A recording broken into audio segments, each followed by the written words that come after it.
Kidlat News Updates. Mga balita ngayon, Caraga Region tinuldukan ang insurhensiya. Palaisipan ang pagkamatay ng dalawa sa T-Plex, walang sugat o tama ng bala. Investigasyon nagpapatuloy. Termite gang timbog sa Iloilo, mahigit 6.9 million pesos na halaga ng hinihinalang shabu na sabat. Ako po si Cesar Soriano para ihatid ang nangungunang mga balita sa buong kapuluan ngayon. Matapos ang ilang dekadang armadong tunggalian, idineklara na ang buong Caraga Region sa ilalim ng State of Stable Internal Peace and Security o SIPS, hudyat ng paghina ng impluwensya ng New People's Army o NPA at paglipat ng rehiyon sa mas pinalakas na kaunlaran at seguridad. Ayon sa mga opisyal, bunga ito ng magkatuwang na kampanya ng Armed Forces of the Philippines o AFP sa pangunguna ng Eastern Mindanao Command at 4th Infantry Division, Philippine National Police o PNP, NTF-ELCAC, mga lokal na pamahalaan at iba pang ahensya ng gobyerno laban sa insurgency sa rehiyon. Kasabay ng deklarasyon sa Butuan City noong June 18, Huwebes, tumanggap ng safe conduct passes ang mga dating rebelde bilang bahagi ng amnesty at reintegration program ng pamahalaan.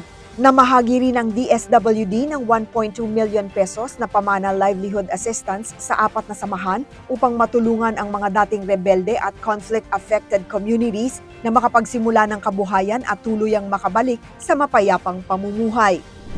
Palaisipan pa rin sa mga otoridad ang ikinamatay ng isang 20 anyos na babae at 28 anyos na lalaki na natagpo ang walang buhay sa loob ng sasakyan sa isang gasolinahan sa southbound lane ng T-Plex sa Victoria, Tarlac. Ayon sa Tarlac Police Provincial Office, walang nakitang panlabas na sugat, saksak o tama ng bala sa mga biktima batay sa paunang forensic examination.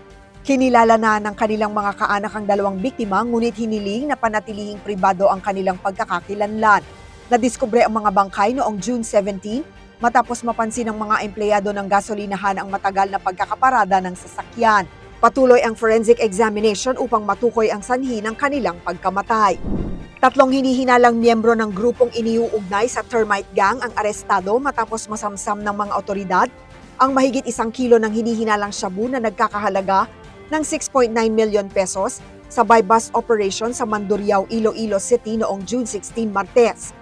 Pinangunahan ng Special Operations Unit 6 ng PNP Drug Enforcement Group, katuwang ang Iloilo City Police Station 10, at IMEG Visayas, ang operasyon na nagresulta sa pagkakaaresto ng mga suspect na nakilalang sina alias JR, RJ at Alog. Ayon sa pulisya, ilang linggong isinailalim sa surveillance ang grupo dahil sa umano'y pagkakasangkot sa iligal na droga at iba pang aktibidad kriminal. Para sa Kidlat News Channel, ako si Rosalyn Sinchonko, nag-uulat. Ako po si Cesar Soriano, kasama nyo sa bawat pagputo ng balita.